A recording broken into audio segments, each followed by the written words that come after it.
سلام أملاخنا عهاتكم يخون ها آمين نتوم سلام كيف زحز بالكم كبرنا أملاخنا يخون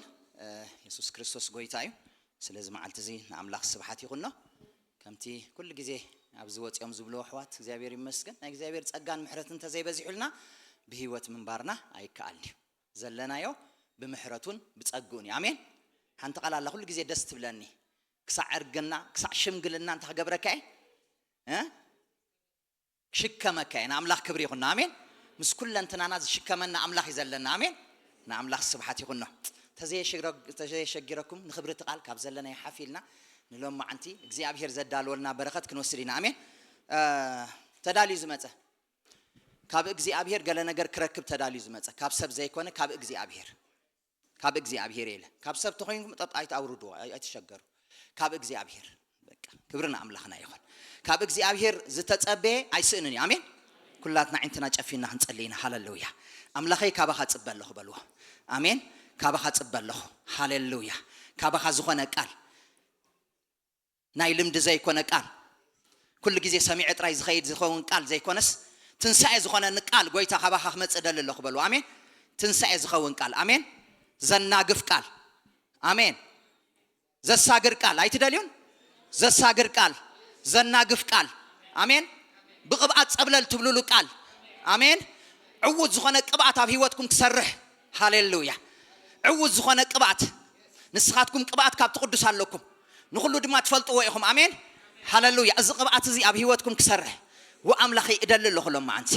بمنفس كادل له بل هاللويا ناي اغزيابير منفس هاللويا اما اكلنا يملالس هاللويا ناي كبر منفس تملالس هاللويا بحيلن كلتنا يكونن بمنفس يزبل كاغويتا بشم يسوع كريستوس هاللويا نمادنا خنسعر زغبرنا منفس هاللويا ناتنا نغرات هاللويا اب تحت اغرنا خنرغز زغبرنا منفس هاللويا سغاونتنا اب تحت اغرنا خنرغز زغبرنا منفس هاللويا بمنفس املاح صبلل زبلنا نا اغزيابير منفس هاللويا بصقا صبلل زبلنا ابلع الحطيات صبلل زبلنا ابلع له كل كفو نغرات صبلل زبلنا نا اغزيابير منفس ابز غبا از يفسس هاللويا يفسس ابز غبا از بيسوس يفسس ابز غبا از هاللويا بقالك يفسس هاللويا بيسوس هاللويا زناغف قال يمصا هاللويا زطع قال يمصا هاللويا بيسوس دايمنشن زغير قال يمصا هاللويا ابتزنبرنا يخن ملالس زي قبر قال يمصا هاللويا إكروتاسونا ماتاناسديا شاكريتانوس هاللويا هاللويا هاللويا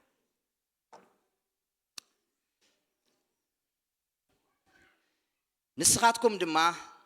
قبات كاب تقدس عليكم نخلون تفلطوا إيكم نسخاتكم سي كم تقبعاتو بزعبا كل زمهركم زلو حقيو حسوت هيكونن اما كم تنسو زمهركم كينكم او اختنا بريكم مباركه اتكاو اتقبلكم قبات ابخاتكم ينبرالومو حدكو خمهركم ايدليكم ني بنايزل عالم فقر زفقركانا بمحرت بودخا بيسوع كريستوس كهناتن منغستن كنكون زصواعكانا زل عالماو اغزيابير ابونا نمسكنكالنا أبرئسنا تأمامين كذا يكون كاس أبتنا يسوع كريستوس ناي مسكال سرعة تأمامين كذا سواء كان أملاخ كبرن هبك كلنا زل عالماوي يجزي أبيهر قويتانا أملاخنا هجر ما يجزي أبيهر أبو إنه كم تقال كذبله إنه أهوات بهذا حبيرهم كنبرس كندي سناين كندي تعمني هاللويا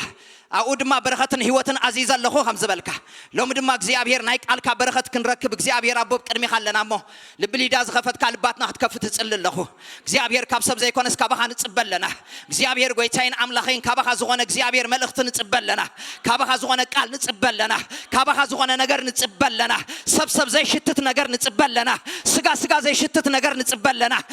منفس دي شتت نجر نتسبل لنا بمنفس ما يقوم تبعي له خمسة صحفة بمنفس زموقنا قال كتبنا نصلل لنا እግዚአብሔር ናይሰብ ነገር መንፈስ ይዘድክም ናትካ ነገር ግን እግዚአብሔር መንፈስ ይዘሙውቅ በኢየሱስ ክርስቶስ ካባኻ ዝኾነ ቃል ክልቀልና እጽልልለኹ ወይታይን አምላኸይና አይን ባሪኻ ክድግፈን እጽልልለኹ ብምሕረትካ بدم ودخا يسوع كريستوس غيرك خشفنا نصلللخو حنتس دخامي تزيكوين خالق زئمنه يبلين مእማነይ ኣብ መንፈስካን ኣብትጸዋዕካ ንጻውዒትን እሞ ክብር ኩሉ ነተዓብ ስምካ ይኹን ግዜኡን ሰዓትን ኩሉ ንዓኻ ሓሊፍና ንህበካ ኣለና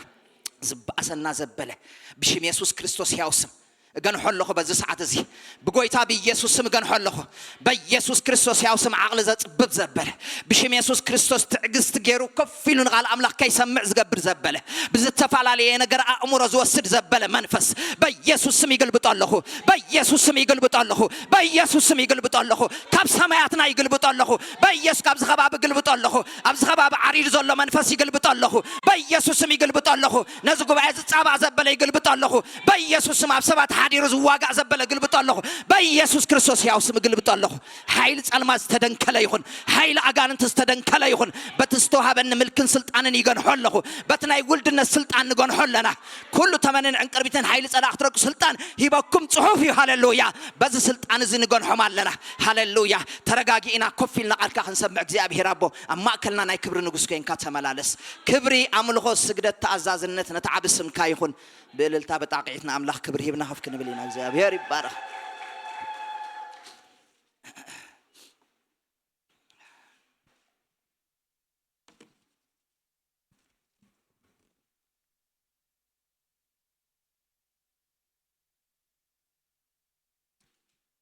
እሺ ደጊመ ሰላም አምላክና አኻትኩም ይሁን እግዚአብሔር ይመስገን ንሎም ማዓንቲ እግዚአብሔር አውሽጠይ ዝመልኦ መልእኽቲ ነዚ ጉባኤ እግዚአብሔር ዝሃበን መልእኽቲ ዕውት ቅብአት ብዝብላ ርስቲ ይበየሉ አሜን ደጊምኩም በልዎ ዕውት ቅብአት አሜን ብዙ አይነት ቅብአት ኣብ መጽሐፍ ቅዱስ ብዙ ሐሳባት ተቀቢኦም እዮም ገሊኦም ተዓዊቶም እዮም ገሊኦም ካንተ አይኮኑን አይተዓወቱ ስለዚህ ዕውት ዝኾነ ቅብአት የድልየና አሜን نعمل كبري خلنا تي أم تصلت منفس كلنا زنبب كوا ما بجس تقصي قدام يوحنس كلاي معرف تقص عسران شو عتنزل له حسابي كاوي ياخذ بجس نسخاتكم دما قبات كاب تقدس علىكم نخلون تفلتوا إيهم عسران شو عتن نسخاتكم سي كم تقبعتوا بزعب خلو زمهركم زلوا حق ونيو حصوت هيكون ما كم تنسوا زمهركم كينكم أبو كتنبرو إخم باركة اتخاو تقبلكم وقبعت أبخاتكم ينبر علمه حدكوا كمهركم عيد ليكمن أيو إبل زابير مسكن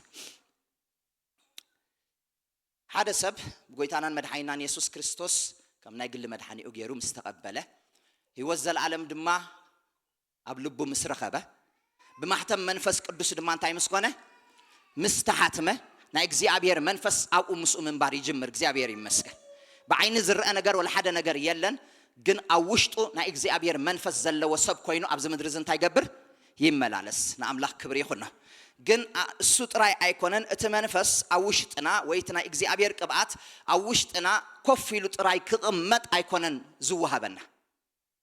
ብዙሕ ጊዜ سب نقولتنا مدحينا يسوع كريستوس مستقبله كسعب مش جمرة تأوش تزلوا قبعات تأوش تزلوا تسجع يموت تعري بزحي الرأي اللوني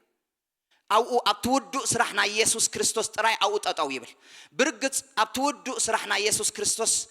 أو أخذ ملالسينا تتسوينا نعو كنفلت أزاي كونس أبتز تود سرحنا يسوع كريستوس أو جن تايم كبار يدلينا من ملالاس يدلينا أنا أملاك كبري خلنا تايم كبار يدلينا لكم من ملالاس يدلينا مفلات كالو قدايو نتزفلت كايو من باركا كالو قدايو زبزح جزي أبهي واتنا كنفلت ندلي نتزفلتنا يخد نبرو اللقن بزح واقع ينخفلنينا سلازي نتودونا يسوع كريستوس سرح اندحر دع تردينا بؤوخ نملالس اندحر دع جميرنا إذا علم زي أي تسأرنا كبرنا أملاخنا يخون كل جزي الناس عرنا هنكيدنا أمين يسوع كريستوس قوي تايم سلازم بعر يوحنس أما الأختو كم زي زبلنا نازله أبل علي بزحنا جرجلي الله جن نسخاتكم إلي جمر نسخاتكم دما قبعت كابت قدس علىكم من البات إذا نسخاتكم زبل قال نقول سب كم زمل كتيو زرد عنا نفوليات سوات أيكون إذا قبعت زمت من الباش إذا قبعت زبل حسا ويكاك قال ببزح مجدتات كترجومن ببزح نجارات كشرف النريئنا إذا قبعت زبل حساب حدث متيو قبل عليها بزفسو زيتي أيكون تقبعتنا بالعليها زمت حادث بزخونه يكون بلوا أقل قال ولا فسر لكم صدوة ولا قال لكم صدوة قبل عليها بزفسوس زيتي كون قبعتنا يسوع كريستوس قبل عليها زمت نسخة بكريستوس يسوع مسأمنك قبعت كابت قدوس لك آمين تقدس إلى وزل أبزي يوحنس نيسوع كريستوس يزملك آمين نسخاتكم جنا قبعت كمان لكم كابت قدوس كاب كريستوس لكم يزبل آمين ده جنا كهلوكم ونا يكون نزبل انت يزبل ኣለኩም በቃ ውዱእ ነገር ይዝዛረብ ኣለኩም እንበር ክህልወኩም ኣይኮነን ዝብል ስለዚ ብክርስቶስ ኢየሱስ ዝኣመነ ምድሓኑ ድማ ዘረጋገፀ ኣባ ኣቦ ኢሉ ዝጽውዕ መንፈስ እንድሕርዳ ኣብ ውሽጡ ከም ዘለዎ ዝተረድአ ሰብ እዚ ቅብኣት እዚ ኣብ ውሽጡ ኣለዎ ቅብኣት ካብቲ ቅዱስ ኣለኒ እስከበሉ ኣሜን ቅብኣት ካብቲ ቅዱስ ኣለኩም ኣሜን ስለዚ እዚ ቅብኣት እዚ ብገለ ሰባት ናብ ልዕሊኹም ብዝፍጽምዎ ኢዶም ብዘንብሩልኩም ወይ ከዓ ዘይቲ ብዘፍስስልኩም መገዲ ዝመጽእ ቅብኣት ኣይኮነን ነቲ ቃል ኣምላኽ ኣቢዩስ ተገይሩሎ ኣብ ዘመን እዚ ዘይቲ ልክዕ ምሰፍሰስልካ ብድሕሪኡ እንታይ ኮይንካ ኣለኻ ብሉኻ ተቐቢእካ ኣለኻ ይብሉኻ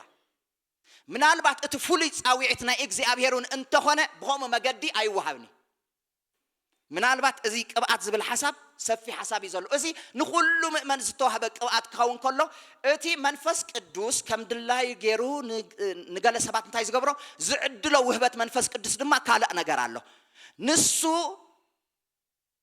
ምስ ሕጂ ንብሎ ዘለና ኣይኮናን ነታሕዞ ንሱ እቲ መንፈስ ከም ዝደለዮ ገይሩ እንታይ ገብሮ ይዕድሎ ንገሊኡ ምልላይ መናፍስቲ ይህቦ ንገሊኡ ሓይሊ ቃል ይህቦ ምግላጽ ቃል ይህቦ ፍልጠት ቃል ይህቦ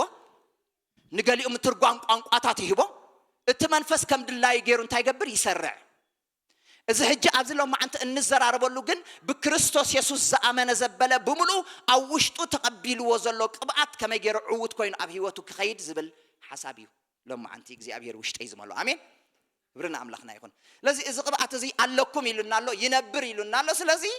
ሓድሽ ነገር ነምጽኦ ሓደ ነገራት የለን ኣባና ዝነብር ቅብኣት ኣሎ ኣባና ዝነብር ቅብኣት ኣሎ ንሕና ቅብኣት ካብቲ ቅዱስ ኣሎና ክብርና ኣምላኽና ይኹን ምናልባት ሰባት ከምዚ ኢሎም ደፊሮም ዘይዛረብሉ ምኽንያት ምስናቶም ህይወትን ኣካይዳን ምስናቶም ናይ ጸሎት ፕሮግራማቶምን ናይ ጾምን ጸሎትን ፕሮግራማቶምን ገለ መንፈሳውነት ስለ ዘይሓወሱሉ ኣነ ደኣ ከመይ ኢለ ክብሉ ይኽእሉ ኾኑ ዝኾነ ይኹን ነገር ግን ወሰኻ የድልዮን ኣሜን ኢየሱስ ክርስቶስ ኩሉ ኣብ መስቀል ምስ ወድኦ ክብርና ኣምላኽና ይኹን ብባሕተም መንፈስ ቅዱስ ምስ ሓተመና ቅብኣት ካብቲ ቅዱስ ድማ ኣካፊሉና ኣሜን ክብርና ኣምላኽና ይኹን ኢየሱስ ክርስቶስ ጎይታ እዩ ስለዚ ንሕና እንውስኾ ነገራት የለን ናትና ናይ ጸሎት ኩነታት ናትና ናይ ጾምን ጸሎትን ኩነታት ሲ ነቲ ቅብኣት ገለ ነገር ንኽውስኸሉ ዘይኮነስ ዓቂብናዮ ንኽንከይድ ዝገብረና ክደግመልኩም ነቲ ቅብኣት ዓቂብናዮ ክንከይድ ኣይና ኣብ ቅድሚ ኣምላኽ ንጽሊ ንጸውም ዳ እምበር ገለ ሓድሽ ቅብኣት ናባና እንተኽገብር ክመጽእ ኣይኮናን እንጽሊ ስለ ኦሬዲ بكريستوس يسوع اتقبعت منفس قدوس تاجرناي توهيبناي كبرنا أملاخنا يخون يسوع كريستوس قويتاي سلزي نخلو تفلتوا إخم يلنا له نخلو زبل قال حق زبل قال يزلوا نخلو مالت نتحق مالت سلام تقبل علي كابانا ينورون تفل يومنا خيرهم نسخاتكم قلنا تحق تفلتوا إخم النابلة يوحنس بزعب حق سفي حسابيو أبزم عرف زتنتين وزلوا سلزي نخلو تفلتوا مالت نتحقي انتي تقبروا إخم تفلتوا إخم تحق خامني كريستوسي نعمل كبر يخونا كريستوسي نخلو تفلتوا إخم دعنا دما السودما يمهركم الله خيلنا الله أينا يمهرنا وتعوشت نازلوا نأجزي أبير كبا تعوشت ناز تقمت نسوق عم مهرنا آمين نايك أربع مهرنا نسوي آمين آمين دقدسان كبرنا أملاخنا يكون إذا قبل كلهم مهرنا يدلينا مالت هيكون يسوع كريستوس مزحف قدس كم زنقرنا مهرنا نستاجرنا الله سريع لنا الله نعمل كبر يخونه قال يوم قاسوت قال يوم مهران قال يوم وانجيلان قال يوم حواريات قال يوم نبيات كهون نتام حبر تاجبره هذا يزبل نعمل كبر يخونه السوي كون كن دك أمز الله خجن نفس وكف سب كابز قب أتزي كم مهاري خيل آمين إلى لكم الله كابز قب أتزي تحجبر خيلي كم مهاري خيلي سلزي كابز قب أتزي ختم مهار نحر زيت اللي ما مدكوين كا هوات كخل جزء ثلاث أفي زغون ثلاث أفي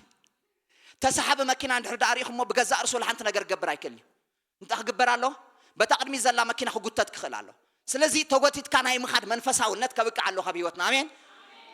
عود زغونة قبعت أبيوتكم كسرح تقبعت أبيوتكم كم زل أباهم كم زل مجمع رخت أمنوا قباكم آمين بك إيمانوا قويت يسوع كريستوس هذا نقبعت أوشت يالله أنا قبعت كابت قدس علني أنا بكريستوس زد عنكم سبيس لذا قبعت كابت قدس علني نبتحق قدم خمر حني وز قبعت زيلكم السوق أبيوتكم تلا ما مدوا يسوع كريستوس قويتاي كم تزيكون كل جزء تلتفكم تكاديكم استلتفنا جرك كبيدي دحر أتصبغنا هنرينا بزعبة من التحفظ بالحسن نات كتكبر نتاي حق مخانو إيماني حق مخانو إيمان إذا قال زي حقي أباي الله إذا قبعت زيل كام إيماني دعنا دم كله كم زتمهار كيا خوين كادما منباري تراي مفلات تراي زي كون وين تحق إيمان تراي زي كونه كم تمهار كيا خوين كها ممهر كاسوس لزخانة كم استمهار كيا خوين كها أنتي مخان منبار 27 كم ببالكم إيه نسخاتكم سي كم تقبعاتو بزعبا كله زمهركم زلو حق ونيو حسوت هيكون أنمو كم تنسو زمهركم كأنكم أبو تاخد قبرو كتنابرو أبو ختنابرو ስለዚህ ምፍላጥን ምንባርን አዝዩ ዝተፋላ ላይ ሐሳብ ይቅዱሳን አህዋቴ ብዙሕ ጊዜ አድህቦኹም ኣብ ምፍላጥ ዘይኮነ ኣብ ምንባር አተኩሩ አሜን ህይወት ዘዓቢ ብምንባር ዳንበር ምፍላጥ አይኮነ ፍልጠት هو አዝዩ ወሳኒ አገዳስ ነገር ግን ዝፈለጥካዮ ነገር እንድሕዳ ዘይትነብሩ ኸንካ ባዶ ኢኻ ነትዝፈለጥካዮ ነገር እንድሕዳ ትነብሩ ኸንካ ግን ዕውት ኢኻ ስለዚህ ነትዝፈለጥካዮ ነገር ክትነብሩ ሁሉ ጊዜ ክትጸርክ ትቀላለካ ኣብ ህይወትካ ክትለማመዶ ክትቀላለካ ተዘይ ጀሚርካ ሃይልካ ክትጀምር ክትቀላለካ ተዘይ ኮነ ናብ ትኽትበጽሖ ዝግብኣካ ደስቲን ክትበጽሕ ኣይትኽእልን ኢኻ ራእይኻ ክትወቅዕ ሸቶኻ ክትወቅዕ ኣይትኽእልን ኢኻ ኣብዚ ምድሪ ዝዕውት ኮይንካ ክትመላለስ ኣይትኽእልን ኢኻ ምናልባሽ ሰባት ክርስቲያን ኢሎም ክጽውዑኻ ይኽእሉ ኾኑ ካብኡ ዝሓለፈ ህይወት ግን የብልካ ክርስቲያን ተባሂልካ ጥራይ ክትጽዋዕ ዘይኮነስ ካብኡ ዝሓለፈ ነገር ግን ክትገብር ኢኻ ተጸዊዕካ ክርስቲያን እዩ ክርስቲያን ግንከ እትሽም ንኽጽዋዓሊ ኮነ እንተዋሂቡካ ንኽትነብረሉ አሜን እናነበርካኻ ዕውት ዝኾነ ክርስትና ህይወት እናነበርካኻ ንብዙሓት ድማ ናብዚ እንታ ክትገብር ክስሕብ ክብርና ኣምላኽና ይኹን ናብራ ከም ማስትሺ አሜን ናብራ ከም እንታይ ኢሎም ኣለኹ ማስትሺ ኣብ ኣዲስ ኣበባ ካብቲ ደሸገረና ናይ ሻይና ጫማ እዩ ትዕድጎ ኣብ ወርሒ ኣብ ኣኸላ ፍልይ ትብል ስለምንታይ እቲ ማስትሺ እንታይ ኣይኮነን ዱልዱል ኣይኮነን ንግዚኡ ልብጥ ኣቢሎም ይሄቡና ሕሱሩ ይኸውን ንገዝኦ ንኽደኖ ግን ወርሒና ተተኸደና ክልቲ ይፋላለ ሶሉን እቲ ናይ ላዕሊ ዘሎ ነገር እንታይ ይኸውን ይፋላለ ሓደ ጊዜ ምስ ጫማኻ ኸድካ ብጥራሕ እግርኻ እንትምለሰሉ ሓደ ጊዜ ብጫማኻ ኸድካ ብሸበጥ ንገዛኻ ትምለሰሉ እዋን ኣሎ እንታይ እቲ ማስትሽ ፌክ ይኹሉ እቲ ማስትሽ ናይቲ ጫማ ዝገብርዎ ቻይናውያን ፌክ እዩ ከኺደካ ኣይክእልን ይኸሰጉመካ ኣይክእልን ኢኻ ወርሒ ክልተ ወርሒ ስለዚህ ማስትሽና አጥብቅ ከነብሎ ይናሎም አሜን አሜን ዶ ክብርና አምላኽና ይኹን ምዝ ቅብአት እዚ ተታሃይዝና ተዋሃይድና ክንወጽና ንአምላኽ ስብሐት ይኹን አሜን ኢየሱስ ክርስቶስ ጎይታይ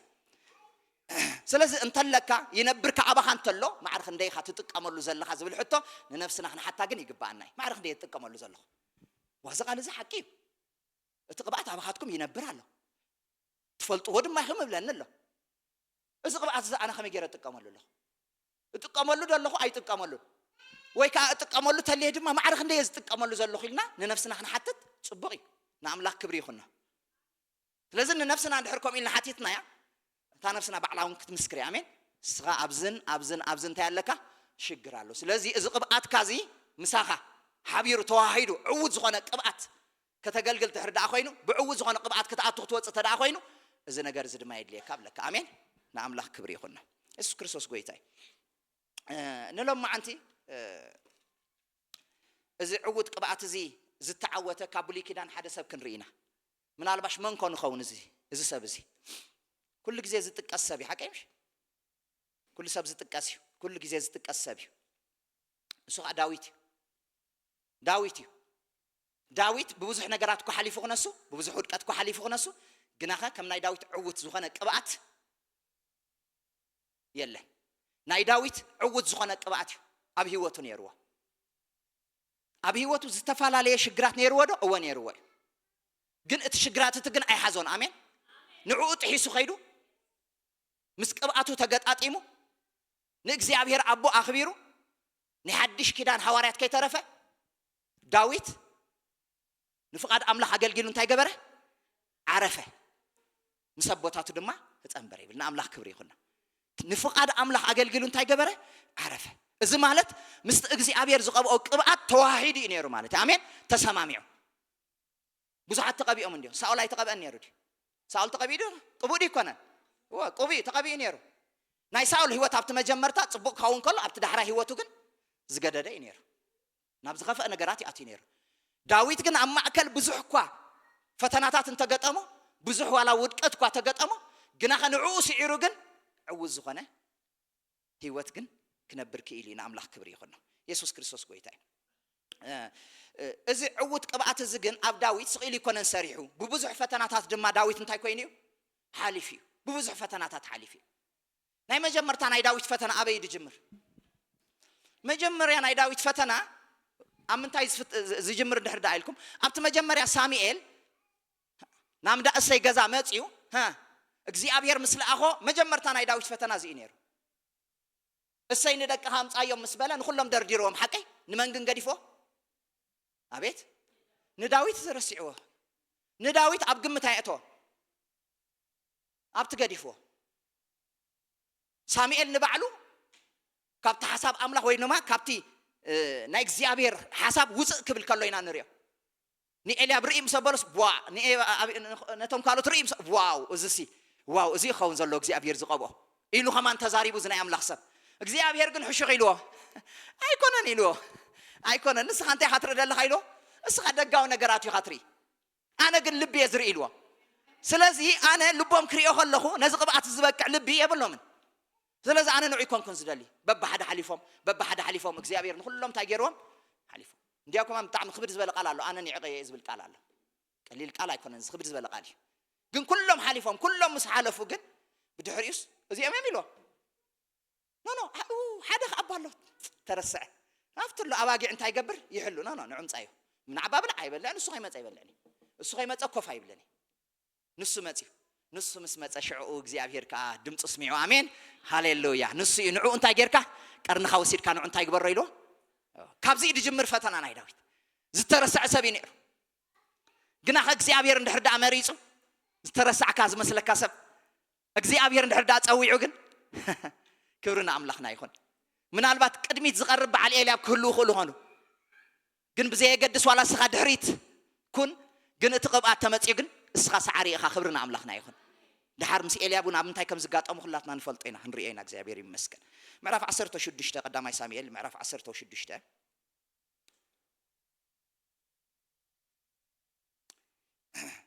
ካብ ጥቅስ 6 ከነበየ ኮነ ከአምስ መጹ ንኤልያብ ርኢስ እትقب እግዚአብሔር ብርግጥ ኣብ ቅድሚው አሎ በለ እግዚአብሔር ግን አን ሳሙኤል አነ ንዕቀየ እሞ ኣብ ትርኢቱን አምን ዋሕ ቆመቱን ኣይተጠምት እግዚአብሔር ሰብ ከም ዝሪኦ ኣይርእን ሰብ ነታ ኣብ ቅድሚው ዓይኒ ዘሎ ይዝሪ እግዚአብሔር ግና ልቢ ይዝሪ በሎ ይብል ድሕሪው ቀጺሉን አቢናዳብ መጽ ድሕሪው ቀጺሉን ካልኦት መጽ ግና መወዳእታ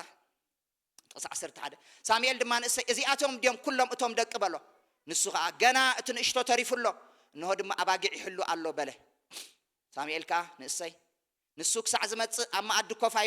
ኣይንብልን ኢና እሞ ሊእኽካ ኣምፃዮ በሎ ይብል ሊእኹ ድማ ኣምጾ ንሱ ቀይሕ ጽቡቕ ዓይንቲ ትርኢቱን ጽቡቕ ነበረ እግዚአብሔር ካ ንሱ ይሞ ተንሲእካ እንታይ ግበሮ ቅብኣዮ በሎ ይብል ስለዚ ናይ ዳዊት ፈተና ኣብዚ ይጅምር ግን ዳዊት ነዚ ፈተና ዙ እንታይ ገይርዎ ስዒርዎ ንኣብነት ኣብ ቤቶም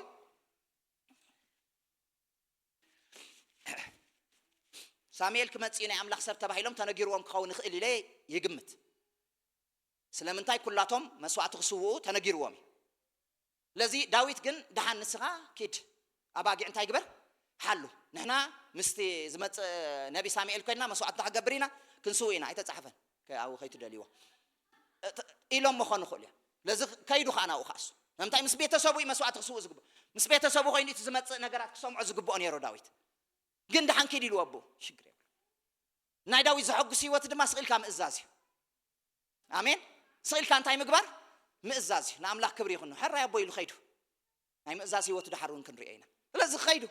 እዚ ምእዛዝ እዚ ሒዙ ምስ ከደ እግዚአብሔር ግን ኣብቲ ዘለዎ ቦታ ኮይኑ የዒንት እግዚአብሔር ርኤ ነው አሜን ስብሓት ንኣምላኽ ይኹን አሜን ሎም ኣበየናይ ቦታ ኣለኻ እግዚአብሔር የዒንቱ ናባኻ ኢን አሜን እግዚአብሔር ይርኤካ አሜን ክብርና ኣምላኽና ይኹን ሃሌሉያ ስብሓትና አምላኽ ስለዚ እዚ ዓይነት ፈተናታት እዩ እዚ ኣብ ዳዊት መጽ ስለዚ ተቀዳማይ ፈተና ናይ ዳዊት ናይ ምእዛዝን ዘይ ምእዛዝን ፈተና እዩ ነይርዎ እቲ ዝመጾ ዕድል ክእዘዝኒው ኣይ ክእዘዝኒ ዝብል ፈተናይ ኣብ ቅድሚኡ እንታይ ኮይንዎ ነይሩ መጽኢሉ ነይሩ ካልኣይ ግዜውን ናብ ሳኦል ክልእኾ ከሎ ኢና ንርኢ ሓቂ ናብ ሳኦል እንጌራ አንገለን ሒዝካ ናብ ሳኦል እንታይ ግበር ኢልዎ ኪድ ኢልዎ ኣይኮነን ነዚ እውን ኣሜን ሕራ ኢሉ ተዓዚዙ ኸይዱ እንደገና ሳልሳይ ከዓ ናብ መን ሊእኾ ቅዱሳን ናብ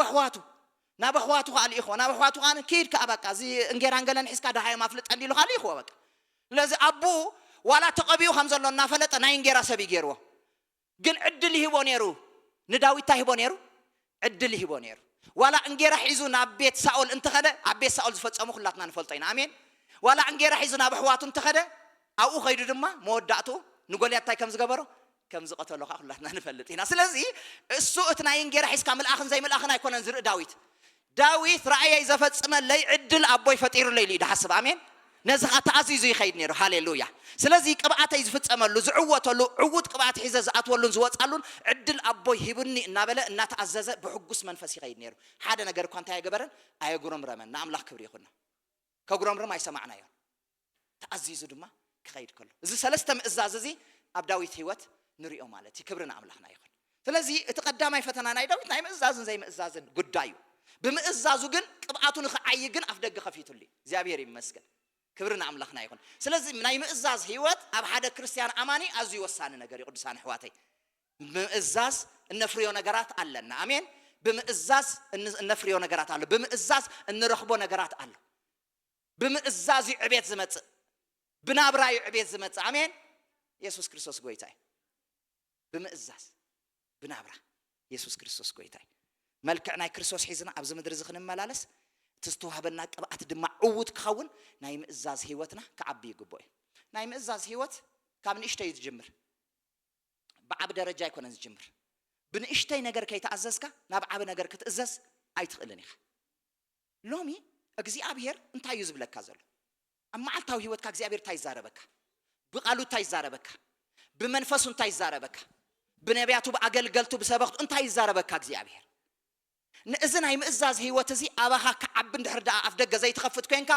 እዚ ቅብኣት እዚ ኣባኻ ክቕመጥ ይኽእል እዩ ግን ክዓይ ኣይክእልን እዩ ኣባኻ ክቕመጥ ይኽእል እዩ ኣባኻ ኮይኑ ክዓይ ግን ኣይክእልን እዩ ንዓኻ ሓርነት ሂቡ ንብዙሓት ሓርነት ክህብ ኣይክእልን እዩ ነዚ እዚ ናይ ምእዛዝ ህይወት እዚ ኣብ ህይወትካ ክዓቢ ኣለዎ ቅዱሳን ኣሜን ኣሜን ይብዛሓልና ኣሜን ናይ ምእዛዝ ህይወት ይብዛሓልና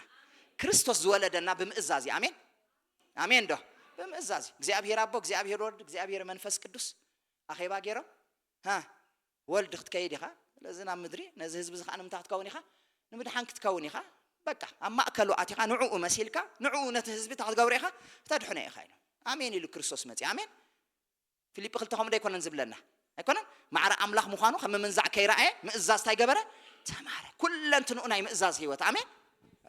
ተመጀመርታ ዋላ ናብ ዮሐንስ መጥምቕ ብኡ ክጥማዕ ከሎ ዮሐንስ ኣይተዋሕጠሉ እንታይ ትገብር ኣለኻ ኢልዎ ክርስቶስ ምዃኑ ፈሊጡ እንታይ ኢኻ ትገብር ዘለኻ ኣነ በኣኻ ክጥማቕ ግባእ ኣንበር ስኻ በኣይ ክትጥማቕ ኢልዎ ኖ ኢልዎ ኩሉ ፅድቂ ክንፍፅም ይግባእ ኣብኣ ትሕትና ናይ ክርስቶስ ትጅምር ክብርና ኣምላኽና ይኹን ኖ ኢልዎ በቃ ዮሐንስ እንታይ ኢሉ ኣነ ስራኻ ሳኣኑ እኳ ክፈትሕ ኣይበቅዕኒ ኢልዎ ዮሐንስ ምስክረሉ ኣሎ ትሑት ምዃኑ ትሕትንኡ ግን ብተግባር ድማ ምእዛዙ ድማ ክርስቶስ ከኣነ ዮሐንስ ታገይሩ ኣርእይዎ ኣብ ማእከል ህዝቢ ኣብ ብዙሕ ህዝቢ ዝተኣከቦ ድማ ኖ ኢሉ ኣብቲ ማይ ጥሒሉ ብዮሐንስ ከዓ ተጠሚቑ እዚ ምእዛዝ እዚ ከዓ ሃሌሉያ ሰማያት ኣኽፊትዎ ኣሜን እዚ ምእዛዝ እዚ ንዓና ሰማያት ከፊቱልና ኣሜን ክብርና ኣምላኽና ይኹን ኣብቲ ሽዑ ግዜ ሰማያት ተኸፊቱ እዩ ኣሜን ናይ ምድሓን ሰማያት ተኸፊቱ እዩ ኣሜን ክብርና ኣምላኽና ይኹን ሰማያት ተኸፊቱ እዩ ስለዚ ኣብቲ ዝተኸፍተ ሰማይ ምምልላስ ግን ንስኻኻ ናይ ምእዛዝ ህይወትካ እንታይ ክኸውን ኣሎ ክዓቢ ኣሎ እቲ ቅብኣት ኣብ ውሽጥኻ ዘሎ ክዓይ ክሰርሕ ተደኣ ኮይኑ እዚ ናይ ምእዛዝ ህይወት እዚ ከዓ ክዓቢ ኣለዎ ክብርና ኣምላኽና ይኹን ሙሴ ኩላትና ንፈልጦ ኢና ሓቂ ሙሴ ኣብ ክልተ ህይወት ኣነ ዝኸፍሎ ዝተሰርሐ ሙሴ ዘይተሰርሐ ሙሴ ኢለ ዝኸፍሎ ኣይኮነን ዘይተሰርሐ ሙሴ እንታይ ክገብር ከሎ ኢና ንርኢ ዘይተሰርሐ ሙሴ ብስምዒት ተላዒሉ ኣይኮነን ሓቂ በቃ ስራሕ ክገብር ፈቲኑ በቃ እዚኣ መስርዕ ከትሕዘአ እዚኣ ከምዚኣ ኮይና ደላ ገለ ነገር ክገብራ ኢሉ ኸይዱ ግን እንታይ ክገብር ከሎ ኢና ንርኢ ግብፃዊ ክቐትል ከሎ ኢና ንርኢ ምስ ተሰርሐ ምድሓን ደቂ እስራኤል ኮይኑ ተገሊጹ ኣሜን ከይተሰርሐ ከሎ እንታይ ኮይኑ ነቲ ግብፃዊ ምስ ቀተሎ ካልኣይ ግዜ ድማ ዕብራውያን ክበኣሱ ምስ ራእይ ናባታቶም ከዓ ምስ መፅ እንታይ ኸመን ንስኻ ብመንጎና ሹም ገይሩካ እዩ ምስ በልዎ እዚ ነገር እዚ ድማ ናብ ንጉስ ወረ ተሰሚዕ ምስ ተሰምዐ ይብል ናብ ምድረ በዳ ሃደመ ይብል بدحريو جن أو እግዚአብሔር مسترخبو بقطقات مسترخبو جن تنا እግዚአብሔር ቅብአት አውሽ مسفسسه تصاوعيت مسمص جن نابت دفرحو فرعون ناون تاغيرو تمليسو سبحتنا املاح يكون يسوع كريستوس ጎይታይ ክብርና አምላኽና ይሁን ስለዚህ በአር እቲ ሙሴ እቲ አውሽጡ ዝመጾ ቅብአት ብምእዛዝ ይፈጽሙ በጀኻ እግዚአብሔር ተመሊስካና እስከ መይገርካና አይተሰደን ትማሊ ከክስሰን خእል ይልዎን ከም ፈርሃን ይሩ حقيبش حقيده ሓደ ሰብ ካብ ሓደ ሃገር ሓደ ሰብ ቀቲሉ እንድሕር ዳወፂ ተመሊሱ ናብቲ ሃገር ከኣቱ ይኽእል ኢልኩም ተሓስቡ ኣይፈርህን ፈርህ ናይ ግድነት እዩ ፈርህ ናይ ግድነት እዩ ስለምንታይ ክትሓዝ خእል ተመሊሰ ድማ በእስር ቤት ከኣቱ ኽእለ ፍርደይ ከዓ ክበዝሕ ኽእሉ ስለዚህ ናብታ ሃገር ከኣቱ ኣይክእልን ኢሉ ናብ ካልእ ሃገራት ይኮለል ድብል ማለት እዩ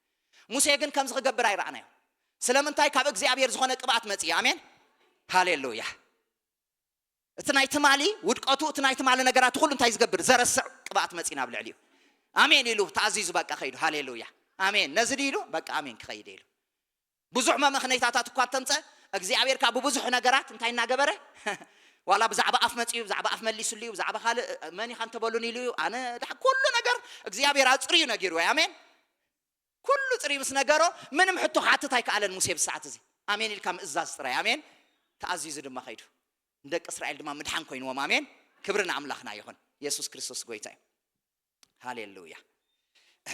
ኩላትና ከም ንፈልጦ ድማ ናይ ሳኦል ብዘይ ምእዛዙ ቅብኣቱ ከም ድሰኣንኻ ንፈልጥ ኢና ሓቂ ብዘይ ምእዛዙ ኣይኮነን እቲ ግበሮ ዝተባህለ ስርሓዮ ዝተባህለ ኣጥፋኣዮ ዝተባህለ ኣማለቃውያን ስለዘይ የጥፍኦም እንታይ ክገብር ከሎ ንርኢ ካብቲ ቅብኣት ድማ ክወፅእ ከሎ ኢና ንርኢ ስለዚ ናይ ዳዊት ፈተና ቀዳማይ እንታይ እዩ ናይ ምእዛዝን ዘይ ምእዛዝን ፈተና እዩ ማለት እዩ እግዚአብሔር ይመስገን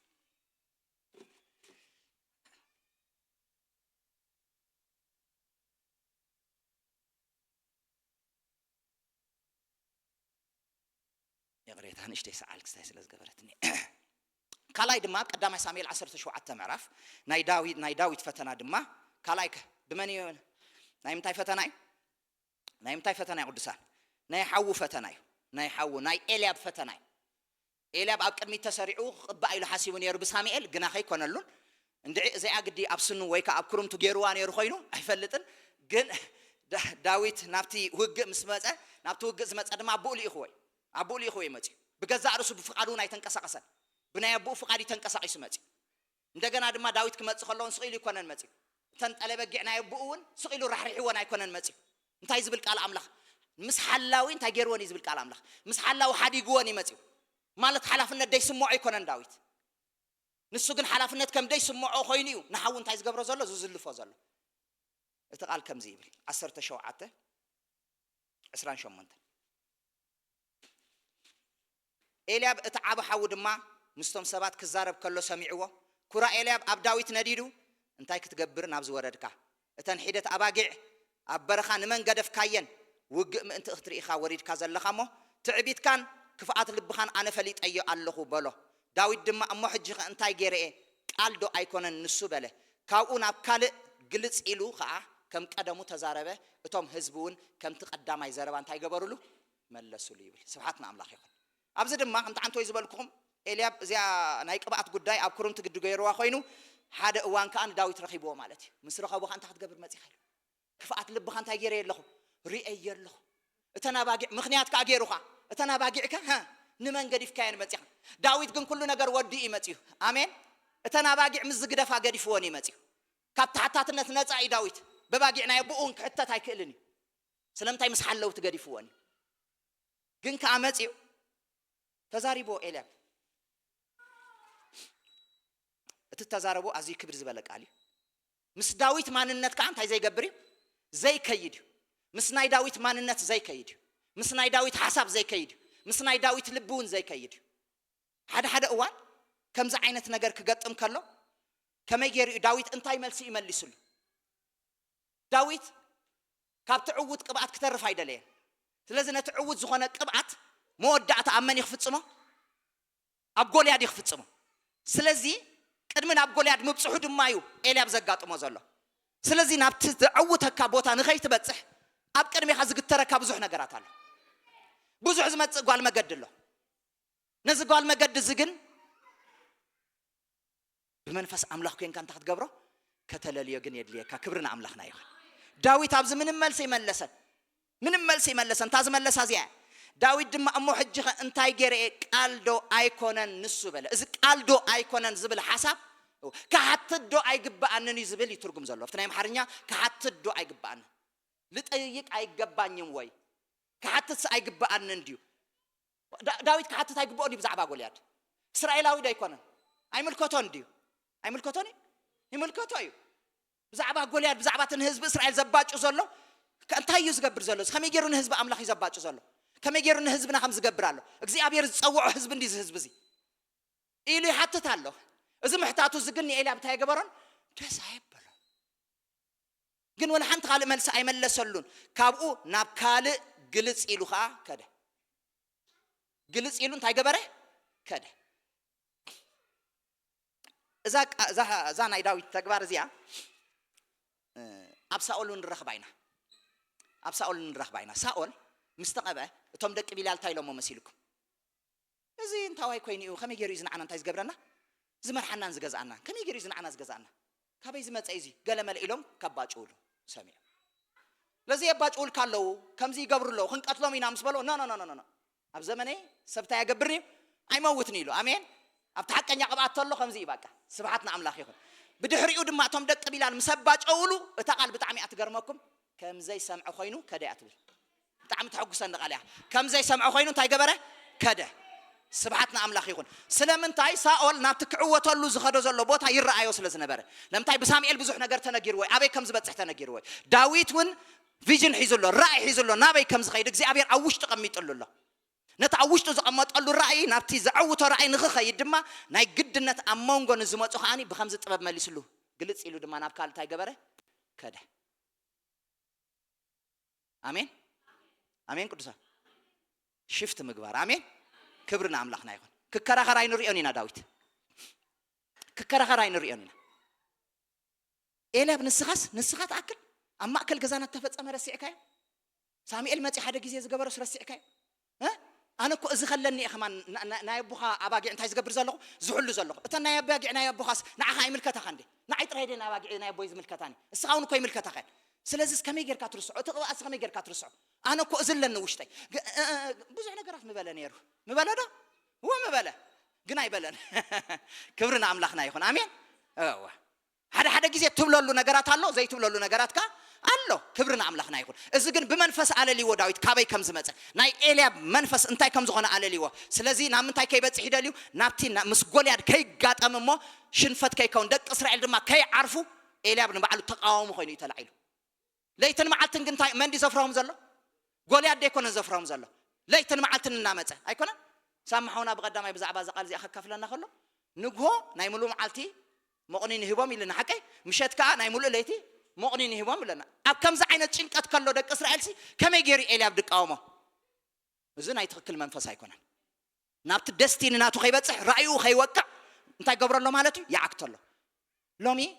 ናብ ደስቲኒና ከይንበፅሕ ናብቲ እግዚአብሔር ዝሃበና ቅብኣት ዕውት ዝኾነ ቅብኣት ከይነገልግል ብኡ ኣቲና ከይንወፅእ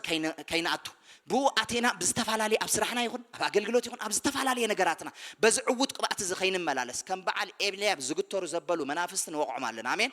አሜን ይወቅዖም ኣለኹ በኢየሱስ ስም ናይ ኤልያብ መንፈስ በኢየሱስ ስም ይወቅዖ ኣለኹ ካብ ስራሕኩም ወቅዖ ኣለኹ ብሽም ኢየሱስ ካብ ካምፓኒኩም ወቅዖ ኣለኹ ካብ ቤትኩም ወቅዖ ኣለኹ ካብ ሓዳርኩም ወቅዖ ኣለኹ ካብ ደቅኹም ወቅዖ ኣለኹ በኢየሱስ ስም ወቅዖ ኣለኹ ካብ ደቅኹም ይወቅዕ ኣለኹ በኢየሱስ ስም ናብቲ ደስቲኒ ከይበፅሑ ደቅና ናብቲ እግዚአብሔር ዝሃቦም ራእይ ከይበፅሑ ኣብቲ እግዚአብሔር ንዓና ተዘረበና ራእይ ከይበፅሑ ብዝተፈላለየ ነገራት ማሕለኻታት ተሓልፉ ዘለኹም ሎሚ ቤተሰብ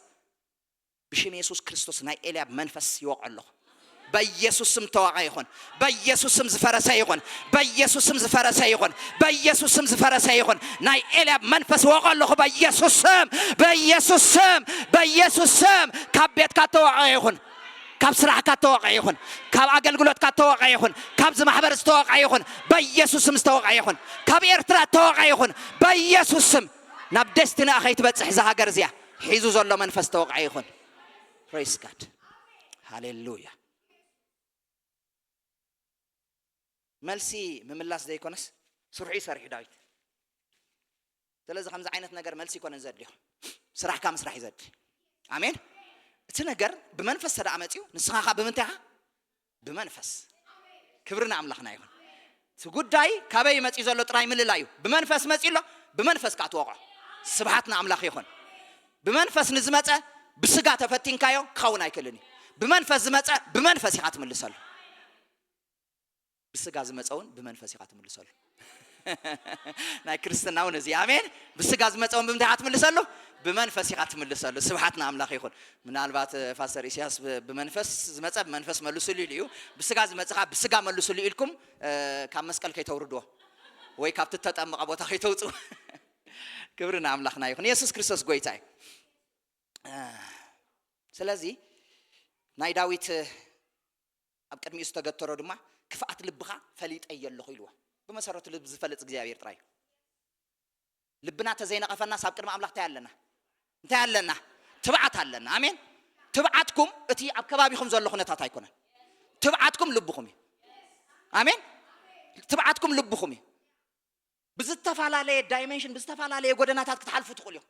ብዝተፈላለየ መዋጥር ነገር ክትኣትዉ ትኽእሉ ኢኹም ግን ጉዳይኩም ምስ ልብኹም ግበሩ አሜን በቃ ልብኻ እንታይ ይብለካሎ ልብኻ ስታይ ዝብል ዘሎ ልብና ተዘይነቀፈና ኣብ ቅድሚ ኣምላኽ እንታይ ኣለና ትብዓት ኣለና ስብሓት ንኣምላኽ ይኹን ልብና ተነቂፍና ግን እግዚአብሔር ካብ ልብና ስለዝዓቢ ሰተት ኢልና እንታይ ንግበር ጉዳይና ምስ እግዚአብሔር ንወድእ ስብሓት ንኣምላኽ ይኹን ለዚ ካልኣይ ናይ ዳዊት ፈተና ድማ ኤልያብ ወይ ከዓ ክፉእ መንፈስ ናይ ኤልያብ ክንብሎ ንኽእል ኢና ሳልሳይ ፈተና ናይ ዳዊት ድማ ሳኦል በዓል እዩ በመሰረቱ ምስ ጎልያድ ክገጥም ዝግብኦ መን እዩ እስከ ዓዊልኩም በልዎ ቅዱሳ ምን ትኽርዳእና ትምህርቲ ሳኦል ክገጥም ዝግብኦ በዓል ኤልያብ እዩ ክገጥም ዝግብኦም ሰለስተ ኣሕዋት እኮ ተዋጋእቲ እዮም እኮ ኣይኮነን ዳዊት ምድራዊ ውግእ ፈልጥ ኣይፈልጥኒ ምድራዊ ውግእ ኣይኮነን እሱ መንፈሳዊ ውግእ ይስፈልጥ አሜን ቅዱሳን እግዚአብሔር ኣብ ልዕሊኡ ኮይኑ ዝገብሮ ዝነበረ ብሙሉ መንፈሳዊ ውግእ እዩ ግን ኣሕዋቱ ግን ውግእ ወፂኦም ኣለኹ ዋጎ ሳኦል ድማ ኣሎ ብዓቢኡ ተዋጋኢ ለዚ ሳኦልን ጎልያድ ክገጥሙ ይረአና ግን ናብ ሳኦል ድማ ምስ መፀ ክልተ ነገራት ድማ ገጢመኖ ፈተና ንዳዊት ክልተ ነገራት ገጢመኖ ኣይከነንብቦን ኢና ተሓሳብ ስለ ዝርዳእኩም ከም ዘሎ ክንከይዲና ድሓር ፅቡቅ ጌርና ምእንቲ ክንፅልግ ዚ ክብርና ኣምላኽና ይኹን ክልተ ነገራት እየን ገጢመኖ መጀመርያ ቆልዓ ይኻይልዎ ሓቀይ እንታይ ይኻይልዎ ቆልዓ ይኻይልዎ ሳኦል ዳዊት ኣብ ቅድሚ ሳኦል ብርግፅ እንታይ እዩ ቆልዓ ናይ ምንታይ ቆልዓ ናይ ስጋ ቆልዓ እዩ ናይ መንፈስ ቆልዓ ግን ኣይኮነን አሜን ክብርና ኣምላኽና ይኹን ናይ መንፈስ ቆልዓ ግን ኣይኮነን ካብ ሳኦል ንላዕሊ ጅግና እዩ ኣብዚ እዋን እዚ ስብሓትና ኣምላኽ ይኹን ትውሽጣዊ ሰቡ ብሓይሊ ዝበርታዕ እዩ አሜን ክብርና ኣምላኽና ይኹን ስለዚ ክሪኦ ከሎ ቆልዓ ይኻይልዎ ብኡ ከሻማቕቆ ደልዩ እዚ ትሪኦ ዘለኻ ስጋ ቆልዓ እዩ እግዚአብሔር ግን ኣብቲ ናይ ኣቦይ ክሳይ ክሕሉ ከለኹ ከመይ ገይረ ምስ ኣንበሳ ጋደል ከም ዝነበርኩሲ ኣነ ንእግዚአብሔር ንፈልጦ ኢና እግዚአብሔር ምሰል ዓለሉ ሳኦል ተኽብል በቃ ሕራይ በቃ እዚኣ ቆልዓ እትብል ፈተና ካብ ሓለፍካ እያ ሽዑ እንታይ ሂቦ ናቱ ክዳንካ ሂቦ ማለት እዩ ስለዚ ትዘገድስ ኣብ ውሽጥኻ እቲ ናይ ውሽጢ ሰብካ ብሓይሊ እንድሕር ዳ በርቲዑ ቁልዕነት ዝበሃል ጉዳይ የለን አሜን ናይ ስጋ ቁልዕነት ክህሉ ክእል ኸውን ግናኸ ናይ መንፈስ ቁልዕነት እንድሕር ዳ ኣሎ እዩ ኣሸጋሪ እንድሕር ዳ ኣቦቱ ናይ ውሽጣዊ ሰብካ ብሓይሊ እንድሕር ዳ በርቲዕካ ግን ናይ ስጋ ቁልዓ ምዃንካ የገድስን እዩ ክብርና ኣምላኽና ይኹን አሜን ክልተ ሰባት ክነግረኩም ኩላትና ከም ንፈልጦ እዚ ይስሐቅ ሓደ ግዜ ኣሪጉ የዒንቱ እንታይ ኮይነኒ ጨምጪመን ሓቀይ ክልተ ደቁ ኸማ እንታይ ምግባር ተሳኢንዎ ምፍላይ ተሳኢንዎ መን ያዕቆብ መን ኤሳው ምፍላይ ተሳኢንዎ ስለዚ ከምዚ ኢሉ ድህስስ ከብል ከሎ 50% ይህብዎም ኣይኮን ክስታይካ ናይ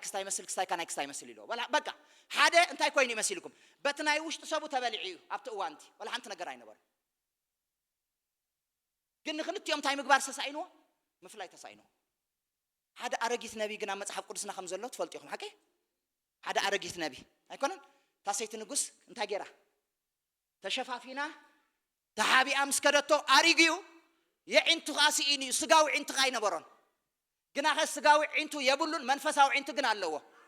አሜን መንፈሳዊ ዒንቱ ግን ዝተኸፍተ እዩ ስጋዊ ዒንቱ የብሉን ተኣቱ ከላሪእዎ ኣትሰይቲ ንጉስ እንታይ ዳምፂእኮ ኣብ ገዛ ክኸልኽ ዝበልክ ፈሊጥ የለኹ ተቆልዓ ክመውት እቲ ናይ ውሽጢ ሪኢኸ እቲ ናይ ውሽጢ ሰብ አሜን እቲ ናይ ውሽጢ ምብራህ እንድሕር ዳ በሪሁ ፕሬስ ጋድ እቲ ናይ ውሽጢ ምብራህ እንድሕር ዳ በሪሁ ኩሉ ግዜ ዕውት ኢኻ አሜን ስለዚ ቅብኣትካ ዘዕውቶ እቲ ናይ ውሽጢ ምብራህ አሜን እቲ ናይ ውሽጢ ነገራትካ እቲ ብደገ ዝበሃል ቆልዓ ኢኻ ገለ ኢኻ ዝበሃል ነገራት ብዘይ የገድስ ፊዚካል ነገራትካ እውን ክስታይ ዘይክገብረካ ክእል ይኸውን ሓቂ ዋላ እውን ምሻነ ዋላ ትምህርቲ ደረጃኻ እውን ከሸግረካ ክእል ይኸውን ኣይኮነን ናይ ጁባ ጉዳይ እውን የሸግረካ ክእል ይኸውን ናይ ክዳን ጉዳይ እውን የሸግረካ ክእል ይኸውን እዚ ኩሉ ግን ድሕሪኡ ድስራሕ ኣሜን ክብርና ኣምላኽና ይኹን በቲ ናይ ውሽጢ ሰብካ እንድሕር ዳ በርቲዕካ ስኻ ጅግና ኢኻ ኢየሱስ ክርስቶስ ጎይታ ይኹን ክብርና ኣምላኽና ይኹን ጉዳዩ ኻ እግዚአብሔር ምስቲ ናይ ውሽጢ ሰብና እዩ ስብሓትና ኣምላኽ ይኹን ቀፂሉ ክዳውንቲ ሂቦ ሓፅረልኩም ቀፂሉ ታሂቦ ክዳውንቲ ሂቦ ሕጂ ሳኦል ኣብዚኣ ክልተ ነገር ክጥቀም ደልዩ ማለት እዩ ሓደ በትሪ ሂበ ንሳለ በታ በትሪ ናተይ እንድሕር ተዓዊቱ there's something ኣነ ከዓ ኣብኡ እጃማ ሃ ናተይ በትሪ ስለዝሃብኮ ስታይ ገይሩ ዓዊት ሕጂ ሳኦል እንታይ ክሓፍር ኣይደለየን ንጎልያድ ከዓ ክገጥሞ ዝኽእል ዓቕሚ ብቕዓት ከዓ የብሉን ኣብዚ እዋን እዚ ስለዚ ንጎልያድ ክገጥመሉ ዘይክእል ነገር ኮይኑዎ ክነሱስ ኣክንዲ ዝእመን እንታይ ክገብር ከሎ በልዘን ክዳውንትን ካይልዎ ዳዊት ድማ ዕቅን ኣቢልዎን ከየሕፍሮ ኢሉ ከየሕፍሮ ንሳኦልታ ከይገብሮ ከየሕፍሮ ሓደ ግዜ ንሰባት ከይተሕፍሮም ኢልካ ሸለል ትብሎም ኣሎ መጽሓፍ ቅዱሳዊ ንሰብ ምሕፋሩን ጉቡእ ኣይኮነን መጽሓፍ ቅዱሳዊ ኣይኮነን ክርስትና ህይወቱን ኣይኮነን መጽሓፍ ቅዱስ ከምኡ ዝብል ከተሕፍርዎም ዲኹም ዝብል ቃል ኣሎ ቆሮንጦስ ሓቂ ቆሮንጦሳውያን ከምኦም ትሽግሮም እቲ ሓደ ነቲ ሓደ ናሕፈረ ናይ ምኻድ ልማድን ባህርን መንፈስን ነይርዎም እዩ እዚ ኸ ናይ ሳኦል መንፈስ እዩ ስለዚ እንታይ ክገብሮ ደልዩ ከሕፍሮ ደልዩ በቃ ኣነ ሂበዮ እንዴ በቃ ገለ ኖ ዳዊት ግን ከሕፍሮ ይደልየ ናይ ኣምላኽ ሰብ ስለ ዝኾነ ኣሜን ናይ ኣምላኽ ሰብ ኣይሕፍርኒ ንኻል ሰብ ኣሜን ዘሕፍር ነገር ንኻል ሰብ ከዓ ኣይገብርኒ ኣሜን ስብሓትና ኣምላኽ ይኹን ስለዚ እንታይ ገይርዎ ሽዑ እቲ ቃል ደስ ዝብለኒ ቃል ኣሎ ምስ ፈተኖስ ሳኦል ኣነስ እዚኣስ ኣይለመድክዋን ግን ኣውፅኦ ኣይኮነን ዝብል ኣራገፎ እዩ ዝብል ኣሜን እንታይ ገበሮ ኣራገፎ ዱብ ኣቢሉ ኣሜን ሓሳብ ሳኦል ይኹን ናይ ሳኦል ክዳን ይኹን ኩሉ እንታይ ገይርዎ ድሮፕ ገይርዎ ኣሜን ኣራጊፍዎ ኢየሱስ ክርስቶስ ጎይታይ ኣሜን እዚ እውን ካብቲ ሓደ ክዳን ናይ ሳኦል ተኸዲኑ ዳዊት ንጎልያድ ክስዕሮ ይኽእል ነይሩ ኢልኩም ትሓስቡ ኣይክእልን ከመይ ገይሩ ኣይክእልን ዳዊት ኮተቴን እሽተይ ሳኦል ከዓ ዓብይ ከመይ ገይሩ ንጎልያድ እቲ ክዳን ተኸዲኑ ከመይ ገይሩ ከተዓፅዋር ኩሉ እንታይ ክገብሮ ዝኽእል ክሕዞ ዝኽእል ኣብቲ እዋንቲ ኣይክእልን እዩ እንደገና ድማ ዳዊት እዚ ናይ ሳኦል ዕጥቅታት ብምሉእኸ ተለማሚድዎ ድዩ ቅዱሳን ኣይተለማመዶን ዳዊት ዝተለማመዶ ምስ መንፈስ እግዚአብሔር ኮይኑ እግዚአብሔር ዘለማመዶ ነገር እዩ ዘሎ ሳኦል ከኣት ናይ ምድሪ ልምምድ ክህቦ ደልዩ ብናይ ምድሪ ልምምድ ዕውዝ ዝኾነ ቅብኣት ከተሕልፍ ኣይትኽእልን ኢኻ ጎልያድ ክስዕሮ ኣይትኽእልን ኢኻ ናይ ምድሪ ልምምዳት ብምሉእ ዘወር ተብሎ ኣሜን ከምቲ ኣራገፎ ዝበሎ እንታይ ትገብሮ ኣራገፎ ኢየሱስ ክርስቶስ ጎይታ ንምንታይ ይራጊፍዎ ክጠብቆ ይደልየን እያ ኣሜን ክጠብቆ ይደልየን ኢየሱስ ክርስቶስ ጎይታ መጽሓፍ ቅዱስ ኣብ ዘፍጥረት 13:14 ከና እንድሕዳ ርኢናዮ ኣይከነንብቦን ኢና ግን ብጣዕሚ ቅሬታ ገበረለ ኢለ ማንቲ ኩላትና ከም ንፈልጦ ምስ ኣብርሃም ዝወፀ መን እዩ ሎጥ ሓቂ ኣለኹም ዶ ብሓንሳዕ ኣይሰልችኹምን ምሽ ህብርና ኣምላኽና ይኹን ሓደ ሰባኺ ከም ዝናሰበኸሲ ሰብ ደቂስዎም ማእከል ሰብ ደቂስዎሲ ድሓር ነቲ ጥቓኻ ደሎ ባእ ተሳኢሎ ፓስተር ከምቲ ዘደቅስካ ባዕልኻ ተሳኢሎ ሕጃት ከየደቅሰኩም ጃስት ከየደቅሰኩም ኢለ ንኣምላኽ ክብሪ ይኹን ሎጥ ምስ መን ወፂ መሲልኩም ምስ ኣብርሃም ተፀጊዑ ወፂዩ ምስ ኣብርሃም እንታይ ኮይኑ ወፂዩ ተፀጊዑ ወፂዩ ብመሰረቱ ፃውዒት ናይ መን ነይሩ ናይ ሎጥ ዲ ነይሩ ዋላ ናይ መን ነይሩ መልሱ ሊያጅኹም ባ ናይ ኣብርሃም ተፀዊዑ ሎጥ ከዓ ምስኡ ወፂዩ ኣብርሃም ብመሰረቱ ሰለስተ ነገራት ተባሂሉ ካብ እግዚአብሔር ካብ ምድርኻን ካብ እንዳቦኻን ካብ ኣዝማድካ እንታይ ግበር ውፃእ ኢልዎ ሎጥ ግን ዘመድናቱ እዩ ሒዝዎ ከዓ እንታይ ገይሩ ወፂዩ ኩሉ ግዜ ዘይተኣዘዝካዮ ነገር እንድሕር ትገብር ኮይንካ ኩሉ ግዜ ኩርካሕ ሓቂ ኩርካሕ ሎጥ ንኣብርሃም ኩርካሕ ኮይኑዎ ነይሩ ኣብ ዘመን ህይወቱ ኩርካሕ ኮይኑዎ ነይሩ ግን ካብ ዝገርመኒ ናይ ዝተለጠፈ ናብራ ስለ ዘለዎ ሎጥ ኣነ ብጣዕሚ ይገርመኒ ነይሩ ኣብርሃም ናብ ግብፂ ክኸይድ ከሎስ ሎጥ ከዓ ናብ ግብፂ ኸይድ ስለምንታይ ልጥፊ ተሰሓቢ መኪና ሪኢኹም ኣለኹም ተሰሓቢ መኪና እዩ በቃ ምንም ተሰሓቢ መኪና ተጠዊኻ እንታይ ትኾን ምሳኻ ተሰሓቢ ኸይጥዎ ምሳኻ ተወዲያ ስለዚ ተለጠፈ ህይወት ነይሩ ሎጥ ናቱ ዝኾነ ፃውዒት ኣይነበሮ ናቱ ዝኾነ ምስ ግዜ ብመሰረቱ ኣነ ብጣዕሚ ካብ ዝገርመኒ ዝቃል ዝኸፅንዑ ከለኹም ሓደ ነገር ክነግረኩም ኣብርሃም ኩሉ ግዜ መሰዊእ ይሰርሕ ነይሩ ንእግዚአብሔር ሎጥ መሰዊእ ዝበሃል ኣይነበሮ ኩሉ ግዜ እንታይ ናኾነና እናተለጠፈ ጥዑይ ዲ ሕሙም ይኽየድ ዲ ኣይክየድን ኣይመርፅን እዩ ይበሃል ዲ ኣይበሃልን ኣይመርፅን እዩ ይብላዕ ዲ ኣይብላዕን ኣይመርፅን እዩ ይዝረብ ዲ ኣይዝረብን ኣይመርፅን እዩ ምስ ኣብርሃም ኩሉ ግዜ ኣብርሃም ሓደ እዋናት ሸተት ኢሉ ኺድ ክብል ከሎ ናብ ግብፂ ሎጥ ከዓ ምስኡ ናብ ግብፂ እዚ ተለጣፊ ዝኾነ ህይወት መወዳእትኡ ከዓ ረእይዎ ዋላ ነቲ ዝመርፆ ከማን ጥዑይ ኣይኮነን መወዳእትኡ ዝመረፆ ድንኳኑ ድማ ክሳብ ሶዶም እንታይ ገበረ እዩ ዝብል ኣይነበሮን ያ ኣይነበሮ መሰውኢ ነበሮን ምስ እግዚአብሔር ዝነበሩ ሕብረት ኣይነበሮን ቪዥን ኣይነበሮን ካብ እግዚአብሔር ተለጢፉ ምስ አብርሃም ዝነብር ነይሩ ሎሚ ዝተለጠፈ ህይወት ኣይዋጻናን አሜን በሉ ዝተለጠፈ ህይወት ኣይገብረካን እዩ ኣይዋጻካን እዩ ናይ ሎጥ ህይወት ኣይዋጻካን አሜን ናይ ገዛ ርስኻ መሰውኢ ሃሉኻ አሜን ዕውት ዝኾነ በቃ ዕውት ዝኾነ ቅብዓት አባኻ ክሰርሕ ዝተለጠፈ ህይወት አባኻ ኣይሃሉ አሜን ተለጢፍካ ይትኺድ ተለጢፍካ ይትጸሊ ተለጢፍካ ገለ ነገር ኣይትግበር ኖ ኖ ኖ ኖ ናይ ገዛ ርስኻ ይሃልኻ አሜን ደውበል በገዛ ርስኻ በክርስቶስ ተጸዋዕካ ይኻ ቅብዓት ካብ ትቅዱስ አለካ አሜን ክብርና አምላኽና ይኹን ደውበል በቃ ካብ ዝገርመኩም ዘፍጥረት 10:34 ሎጥ ካብ አብርሃም እንታይ ምስኮነ ምስተፈልየ ድማ እግዚአብሔር ሽዑ ተስዩ ሃሌሉያ አብርሃም ፕሬይዝ ጋድ ተፈልልካ ዶ ኣይትለጥፍ አብርሃም ግደፎ ኣይትለጥፍ ዝኾነ ነገር ካባይ ዝኾነ ነገር ጥራይ ተቀበል ኣይትለጥፍ ምሳኻ ተለጢፉ ዝኸይድ ነገር ኣይትፍቀደሉ እንታይ ዳ ኖ ኖ በቃ እጂ የዒንቱ ከፊትሉ ንሰሜን ንምዕራብ ንገለቢልካ እንታይ ግበር ድንኳን ካስፍዒልዎ ድንኳኑ ምስገረኻ አውኻ መሰውኢ ሰርሐ ዝብል አሜን መሰውኢ ምስራሕ አብርሃም ኣይገድፍኒ አሜን ሎጥ ግን ምስከደ መሰውኢ ሰርሐን ሃብቲ አኻ ዓቢት ቃል ወላ ሓደ ዝገበሮ ነገራት የለን መሰውኢ ግን ወላ ሓደ ነገር ኣይነበረን ሎጥ مستفلي ግን የዒንቱ እንታይ ኮይነኔን ተኸፊተኔን ናይ መወዳእታ ጥቅሰይ እግዚአብሔር ይመስገን በሐሳ አይደለና ቅዱሳን ረና አምላኽ ይሆን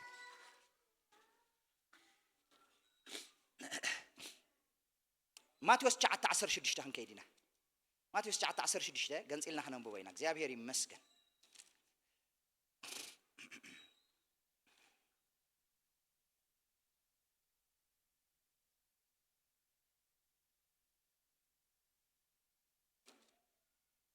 ማቴዎስ 9:16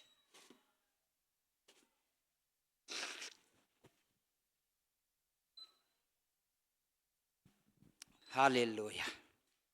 ኢየሱስ ክርስቶስ ጎይታ እዩ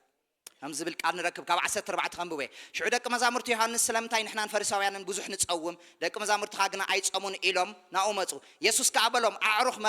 مرعاو مساتاتهم كسع زلو كما إلهم كغهي يخونلهم مرعاو كاباتاتهم زوسدلا معلتغنا كتمصيا شعوها يصومو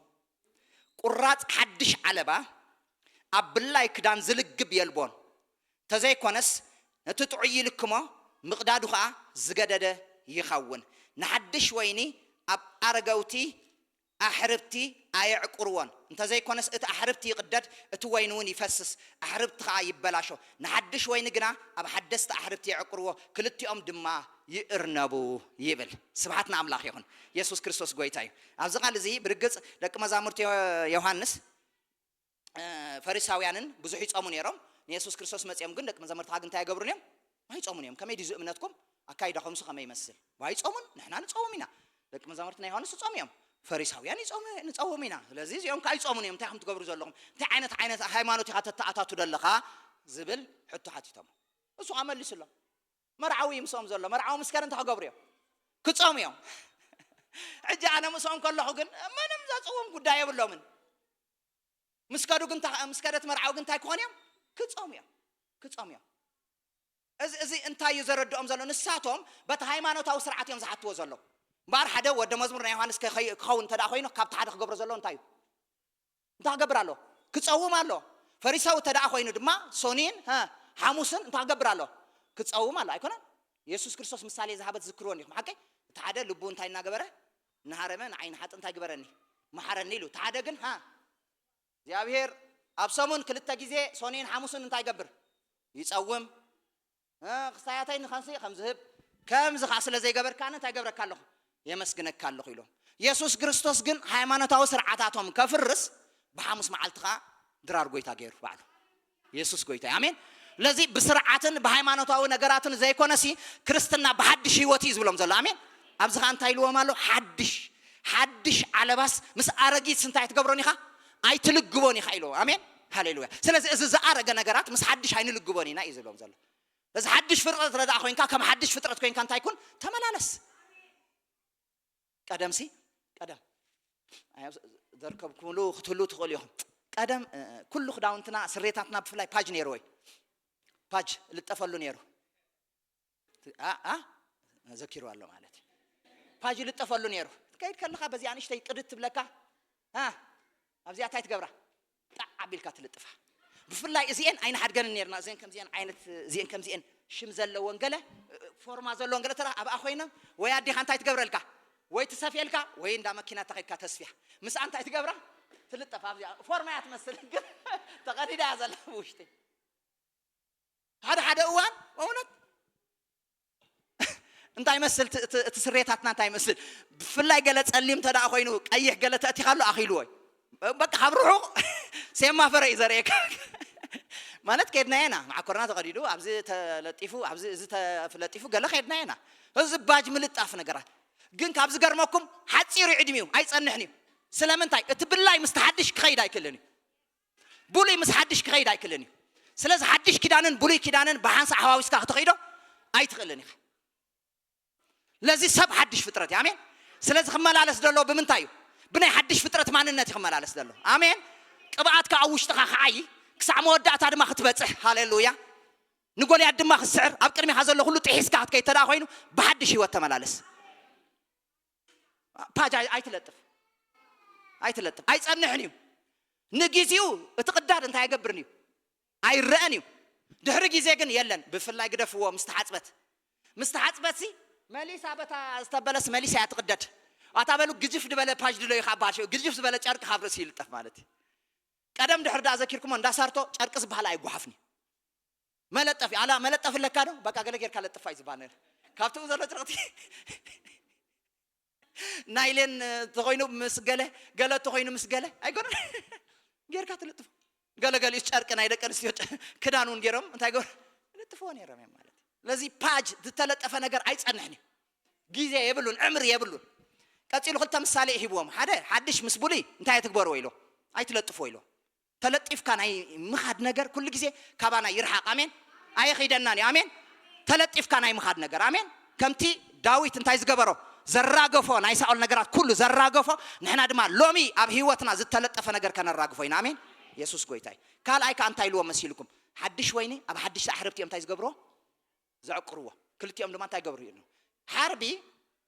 ብዙሕ ግዜ ካብ ቆርበት እንዲስራሕ ሓድሽ ቆርበት እንድሕር ዳኣ ኮይኑ እቲ ቆርበት ዋላ ተሰፍኻዮ ሽዑ ንሓድሕዱ እንታይ ናይ ምግባር ባህር ኣለዎ ናይ ምግጣም ባህር ኣለዎ ብፍጹም ሊንከጅ ኣይገብርኒ ሓድሽ ተዳኣ ኮይኑ ይገጥም ኢና ሓድሕዱ ድሓር እቲ ወይኒ ኣብኡ ምሰፍሰስሉ እቲ ወይኑ ጸሚቖም ምሰእተውዎ ካብ ዝገርመኩም ወይኒ ብባህሪኡ እንድሕር ዳኣ ጸኒሑ ሓዲሩ ክሳይ ናይ ምዃን ናይ ምፍላሕ ባህር ኣለዎ ሓቂ ክስታይ ናይ ምዃን ባህር ኣለዎ ስለዚ ኣብኡ ምሰእተውዎ እቲ ሓድሽ ሓርቢ ተዳኣ ኮይኑ ነቲ ዝመፅእ ወይኒ ይስከሙ እዩ ኣሜን ይመጽ ይውሰኽ ሊትሮ ዋላ ተተወሰኸ ሃሌሉያ ኣለኹ ክብርና ስለምንታይ ሓድሽ እያ ቡሉይ ኩሉ ሓሊፍ እዩ ኣሜን ሓድሽ እዩ ሓድሽ ሓርቢ ተዳኣ ኮይኑ ይስከም እዩ ኣሜን ክብርና ኣምላኽና ይኹን ኢየሱስ ክርስቶስ ጎይታይ እንድሕር ዳኣ ሓድሽ ወይኒ ኣብ ኣረጊት ኣሕርብቲ እንድሕር ዳኣ የእትየሞ ግን ክልቲኦም የሎም እቲ ሓርቢ ይቕደድ እቲ ወይንኻ እንታይ ይኸውን ፈስስ ኢሉ እንድሕር ዳኣ ሓድሽ ወይኒ ኣብ ሓድሽቲ ኣሕርብቲ እንድሕር ዳኣ የእትየሞ ግን እቲ ወይንን እቲ ሓርብን ክልቲኦም ይእርነቡ ይብል ኣሜን ይእርነቡ ዝብል ቃል ብጣዕሚ ደስ ዘብል ቃል ይእርነቡ ክልቲኦም ኢየሱስ ክርስቶስ ጎይታይ ክብርና ኣምላኽና ይኹን ስለዚ እምበኣር ቅዱሳን ኣሕዋተይ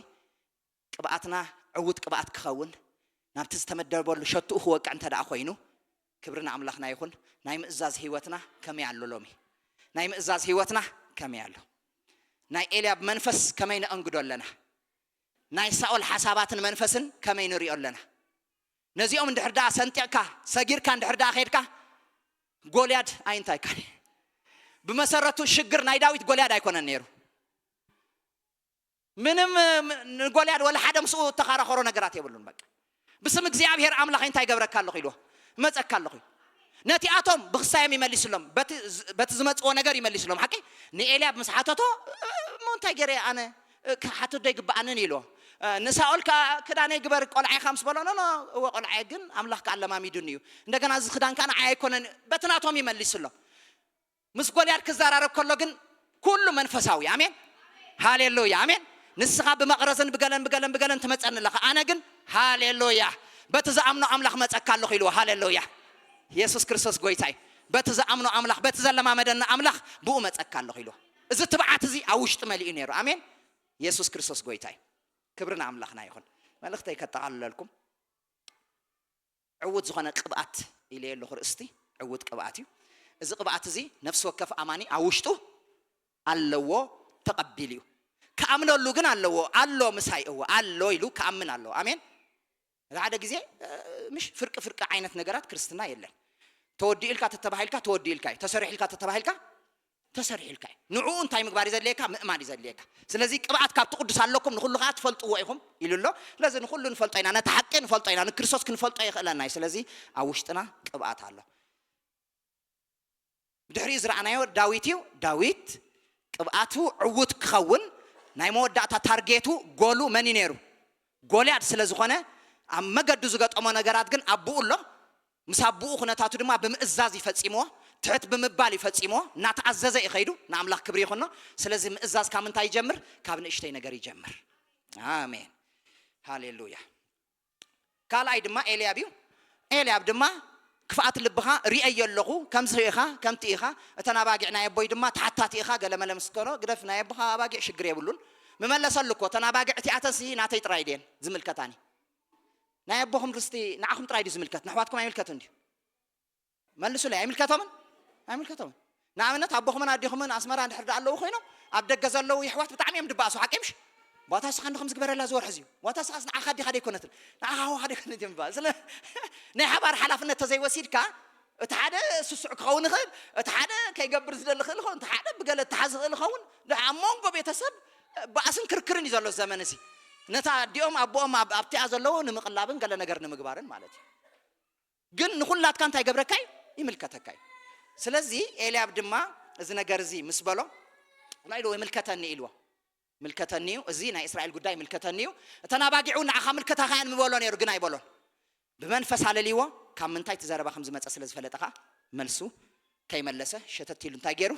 كيدون أملاك كبري خنّا آمين كم تي ساول كم زي سمع خوينو خدا زبالة كم خوينو خيدو سال سايد ما ساول كل التناجري فتنام تيلو قال عي خيلوا عدا كلاي كان تايلوا زنا تكران كان تايجبري له تخدني له تقول عي خازبل كان برجس قال عندي جنكاسي أملاكين تاجرني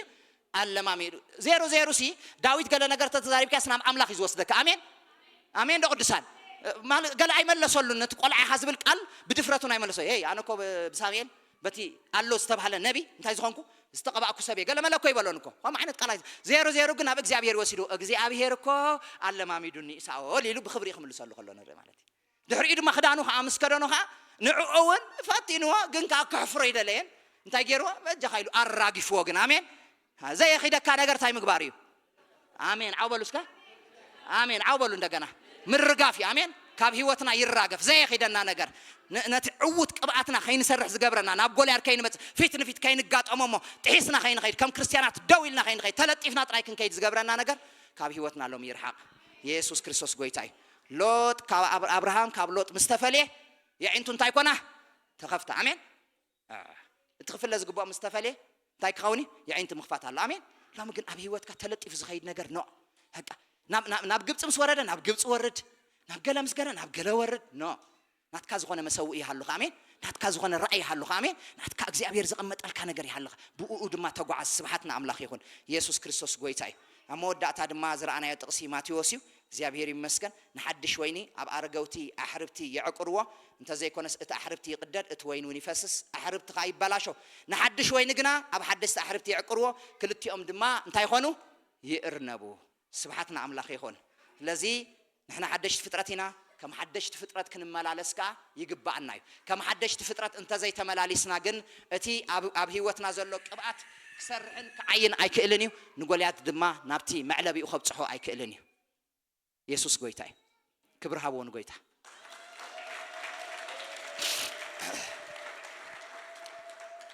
أملاخ تزاري بالنزبل كتسلينا زعبيري مسكن قويتان عي تزاري بالنلولوي نايم إزاز هيوتي كفتش جيرون الله بليس زيت هو خسبات تزي وتقهم تصبغيك على أملاخ ودينا تسلينا هنوت تصبغينا أملاخ كبري خلنا تسليو أجهم تسليو أبزيو أنت تفوسون أبزي زول دعر قال زمت تفوس الله آمين أجهم تسليو زعبيري مسكن تسليو هاليلويا بز صعب تأمرات يصنعون بريت قال آمين كم يزبل تسليو نايم إزاز هيوتكم لهم خمي الله هاليلويا بعل إلياب نا إلياب منفس دشجركم أما قدهم انتهى الله ናይ ሳኦል ነገር እንታይ ኣሎ ቆልዓይ ኻይሎም ዘናሹ ሁሉ ይኽእሉ ካልእ ክብል ክእል እዩ ሰይጣን ብዙሕ ነገር ክብል ክእል እዩ ናቱ ነገር ክልጥፍ ክእል እዩ ብናቱ መገዲ ክትከይድ ዝደለየካ ክህሉ ክእል እዩ ሰይጣን ናቱ ሓሳብ ከተከናውነሉ ይደሊ ክእል ኸውን ግናኸ ከምቲ ኣራገፎ ዝበለ ኣራግፎ አሜን አሜን ሃሌሉያ ኢየሱስ ጎይታ ሃሌሉያ ሃሌሉያ حدشت ويني بس حدشت أحربتي إذا خيد هاليلويا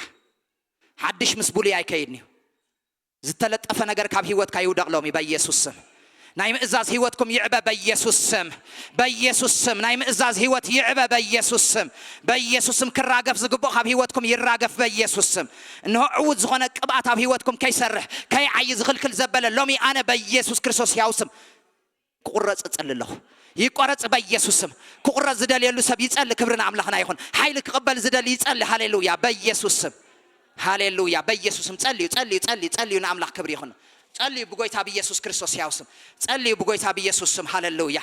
ريباساتروفا كريش دي بيقلا بوستيا in the name of Jesus Christ بقيتها بيسوس كريستوس ياوسم بقيتها بيسوس كريستوس ياوسم عوز غنك قبعتها بهيوتنا خسرح تذهب كنا نسخة قبعت كسرح بهيوتي بيسوسم تصلي لخو قويتين عملاخين عود كخون قويتين عملاخين أب سرحي عود كخون أب عقلقلوتي عود كخون أب بيتي عود كخون أب عليتي عود كخون أب هزبي عود كخون بيسوس كريستوس ياوسم إنه قبعتي كسرح قبعتي كان جربب بيسوسم قويتين عملاخين ندل الله بس عزبلوه بيسوسم ندل الله بيسوسم قبعته يتحدث بيسوسم قبعته يتحدث هاليلويا እግዚአብሔር ብዙ ነገራት ዘለማመደኩም ራእይ ዲዩ ሕልም ዲዩ እግዚአብሔር አለማሚድኩም ትንቢት ዲዩ ግናኸ አቂርኩም መስኢልኩም ትኸዱ ዘለኹም ሰባት ሎም ኻውሽጥኩም ይውፃ አሜን ነዛ ማሕበር የገድሳይ አሜን የድልያዩ አሜን بمنفساوي وهبت كن هبتم يدلينا آمين من لا يمنافستري أباهم يرى آمين تنبيد أباهم يجهد بيسوسم بز منفس زبارخكم الله بزنا يكبات منفس بارخكم الله بزنا يكبات منفس بارخكم الله بزنا يداويت منفس بارخكم الله بزنا يكبات منفس بارخكم الله أبي هوتكم يعي يسرح بيسوسم يعي يكتات على بيسوسم زتدفنا زبلا يوتا بيسوسم زتدفنا يوتا بيسوسم أما قدهم زعقر قرهم زبلوا يتشفلقوا بيسوسم هاليلويا ريباسات روبا كريشي دي بيغاس هاليلويا